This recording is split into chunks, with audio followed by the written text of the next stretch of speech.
என்ன சர்க்கார் இப்படி வீட்டுக்குள்ள புந்து கருப்பு பண்ண எடுக்கிறான்? இது ஆண்டவன் கேட்க மாட்டேன்றான். எதிர்கட்சிக்காரன் பார்லிமெண்ட்ல ஒருத்தனாவது அதை எடுத்து கேட்க மாட்டேன்றான். நாங்க யாரை நம்பி ஓட்டு போடுறது இனிமே? பாபு, எதிர்கட்சினா நீங்க எதை சொல்றீங்க? இதே போடா மிட்டாள், என்ன வந்து கேட்கிற எதிர்கட்சின்னா என்னன்னு எனக்கு தெரியாதா? சர்க்கார் எவ்வளவு நல்லது செஞ்சாலும் அதை எடுத்துக்கிட்டு இருக்கிறவனுக்கு பேரு எதிர்கட்சின்னு பேரு. சார், நீங்க என்ன சொல்றீங்க? இப்ப சர்க்கார் சொல்றத எதிர்கட்சிக்காரங்க ஏன் எதுக்கலங்கிறீங்களா? நீ எல்லாத்தையும் எதுக்குறான், ஏன் இந்த கருப்பு பணத்துல எதுக்காம உட்காந்துக்கிட்டு இருக்கான்? அதாவது சர்க்கார் சொல்றத எதிர்கட்சிக்காரங்கன்னு ஒத்துக்கிறாங்கன்னு அர்த்தம்.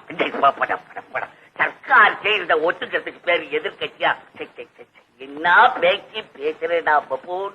அப்போ நீ என்ன நினைக்கிற? உழைச்சி எங்களை சாப்பிட சொல்றியா?